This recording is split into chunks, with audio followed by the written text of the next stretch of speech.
সুপ্রভাত, আবার চলে এলাম সকলের সামনে আমাদের রান্নাঘরে।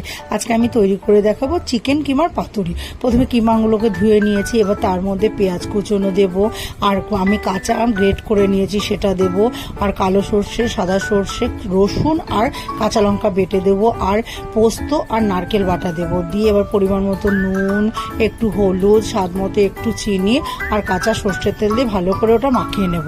নিয়ে এবার কলা পাতাগুলো আগে আমি ধুয়ে ভালো করে তেল মাখিয়ে আগুনে সেঁকে রেখেছি, তাহলে পাতাগুলো মুড়তে সুবিধা হয়। এবার আমি পাতাগুলোর মধ্যে ভাগে ভাগে আমি কিমাগুলোকে সাজিয়ে তার উপরে আর একটু কাঁচা সর্ষের তেল ছড়িয়ে একটা করে গোটা কাঁচা লঙ্কা দিয়ে ভালো করে মুড়ে সুতো দিয়ে বেঁধে কড়াইয়ের মধ্যে দিয়ে দেবো।